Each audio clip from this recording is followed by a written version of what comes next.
মনোলোভা এক মাল্টা বাগানের কথা। আজ আমরা যাচ্ছি একটি সমৃদ্ধ মাল্টা বাগান দেখতে। পথে পথে হেমন্তের সোনারোদ ছড়িয়ে আছে, ধান কাটা শেষে বিরান পড়ে আছে মাঠগুলো। এসব মায়াবী দৃশ্য দেখতে দেখতে আমরা পৌঁছে গেলাম পরম কাঙ্ক্ষিত মাল্টা বাগানটিতে। এই মাল্টা বাগানটির নাম বাওয়ানি অ্যাগ্রো।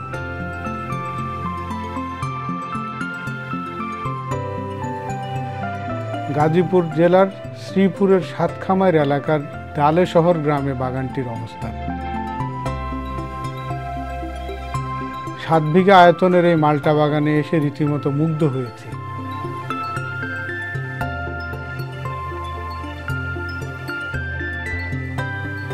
আবার নিরন্তর পরিশ্রমের হাত ধরে আসা এই বাগানের সাফল্যের গল্প শুনেও কম বিস্মিত হইনি। মাত্র 2020 সালের দিকে শুরু করা এই বাগানে 500টি মাল্টার গাছে এবছরই প্রথম ফল এসেছে। ফল ভারে নুয়ে পড়েছে সরু ডালপালাগুলো। প্রতিদিন অসংখ্য দর্শনার্থী আসেন এই সুদৃশ্য মাল্টা বাগানটি দেখতে। তারা নিজ হাতে মাল্টা তুলে সেগুলো আবার কিনে নিয়ে যাচ্ছেন নিজের মতো করে। এই মাল্টা বাগানের খোঁজ পাওয়া গেল স্থানীয় সাংবাদিক সাদিক মৃধার মাধ্যমে। এই ধরনের চমকপ্রদ খবরগুলো তিনি তার সামাজিক যোগাযোগ মাধ্যমে তুলে ধরেন প্রায়শই। দর্শক, আমরা এখন আছি সাতখামাইরের একটি মাল্টা বাগানে। তো এই মাল্টা বাগানে আমরা আজকে পেয়েছি স্থানীয় সাংবাদিক। তার যে পেশা সাংবাদিকতা, তার বাইরে এসে যে তিনি প্রকৃতি চর্চা করেন, এই বিষয়টা তিনি কেন করছেন, অর্থাৎ কিভাবে তিনি উদ্বুদ্ধ হয়েছেন? আচ্ছা, উদ্বুদ্ধ হওয়ার বিষয়টা আসলে এখানে তো এই বিষয়টা নতুন, মানে যে ফলের বাগানের বিষয়টা আসলে এই অঞ্চলে একদমই নতুন।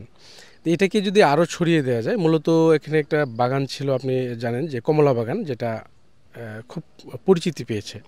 কমলা বাগানের পরিচিতি পাওয়ার পর এই খবরগুলো মানুষের মধ্যে পৌঁছে দিলে নতুন নতুন উদ্যোক্তা হবে, এটা আমার বিশ্বাস। এই আগ্রহ থেকে আর কি বিষয়গুলো প্রচার করা। এই দারুণ উদ্যোগের নেপথ্য নায়ক জনাব মতিউর রহমান। তার মুখ থেকেই শোনা যাক এই মনোলোভা মাল্টা বাগানটির কথা। জনাব মতিউর রহমান সহ আমরা এই বাগানে দাঁড়িয়ে আছি। এই বাগানটির আপনি কত সালে বাগানটি তৈরি করেছেন জনাব মতিউর রহমান? বাগানটি শুরু করেছি 2021 সালের জুলাই মাসের 13, 14, 15 তারিখে 3 দিনে গাছগুলো লাগানো হয়েছে। এখন চলে 2024 সাল, প্রায় 3.5 বছর হয়েছে গাছের বয়স। আপনি কেন এই মাল্টা বাগান করতে উদ্বুদ্ধ হয়েছেন? আপনি কেন করেছেন এই মাল্টা বাগানটা মূলত শুরু করছি 2020 সালে, যখন করোনা আসার পরে তো সবারই মানে কর্মহীন হয়ে পড়ে।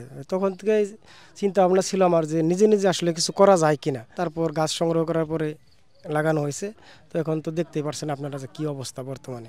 যারা আরও এই বিষয়ে কাজ করতে চান বা মাল্টা নিয়ে যাদের আগ্রহ আছে, কিংবা কমলা নিয়ে যাদের আগ্রহ আছে, কিংবা বাগান নিয়ে যাদের আগ্রহ আছে, ফলের বাগান নিয়ে, তাদের সম্পর্কে আপনি কিছু বলবেন?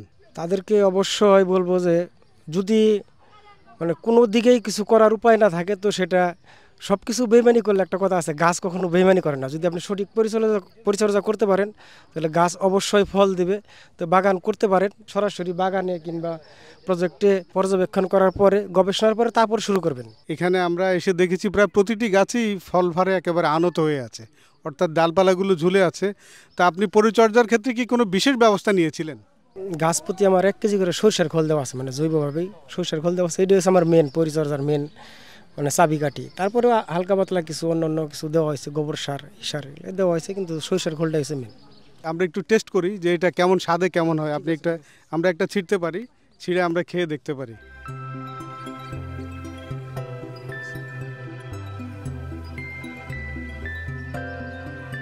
এটা খুবই রসে টইটুম্বুর। আমি বলেছি যে আমাদের বাগানে যে মালটাগুলো হয় আমাদের দেশে, সেটা বাজারে যে মালটা বিক্রি হয় বিদেশি, সে মালটার চেয়ে রসের দিক থেকে অনেক বেশি টইটুম্বুর। হ্যাঁ, অনেক মিষ্টি। 10 আছে, 10 ওই পরিমাপে 10 আছে, এমনি সুগারের পরিমাণ না, তাহলে খুব স্ট্যান্ডার্ড একেবারে। হ্যাঁ, এবং পরিমাণ মতো যে টক থাকার দরকার সেটাও আছে। কিছু কিছু মালটা একেবারে খেতে মিষ্টি হয়, 100% মিষ্টি, ওটা আসলে মালটার মতো মনে হয় না তখন। এটা খেতে আমরা স্বাদটা একটু ডিফারেন্ট, ভালোই মনে হচ্ছে আমার কাছে। আমরা একজন দর্শনার্থীকে দেখতে পাচ্ছি, তিনিও মালটা বাগান দেখতে এসেছেন। এই যে হ্যাঁ হ্যাঁ, আপনি খেয়ে দেখেন কেমন, খেয়ে বলেন তো দেখি। জি আলহামদুলিল্লাহ, মিষ্টি আছে ভালো। কেমন বাবু, খেয়ে মিষ্টি আছে? হ্যাঁ আলহামদুলিল্লাহ আর ভালো। বাগান দেখে কেমন লাগলো আপনার? অনেক ভালো লাগছে, অনেক আনন্দ পাইছি। আসলে ব্যতিক্রম কিছু করতে পারলে মানুষ দেখতে আসে, তাই না? অবশ্যই, মানে এটা আসলে খাওয়ার চেয়ে দেখার আনন্দ অনেক বেশি, তাই তো? এটা আমাদের গাজীপুরের একটা গৌরব। অবশ্যই অবশ্যই। বাগানের এই মালটাগুলো রাঙামাটির নানিয়ার চরের সোলেশ্বরী জাতের সঙ্গে সাদৃশ্যপূর্ণ বলে মনে করছেন দেশের স্বনামধন্য কৃষিবিদ জনাব কামরুজ্জামান। প্রায় 7 বছর আগে তিনি এই জাতটি সংগ্রহ করেছিলেন মিজোরাম সীমান্ত লাগোয়া দুর্গম পাহাড় থেকে। তারপর রোপণ করেছিলেন বিভিন্ন হর্টিকালচার সেন্টারে। নতুন এই কৃষি উদ্যোক্তা আমাদের দেশে মালটার সম্ভাবনা নিয়ে অত্যন্ত আশাবাদী।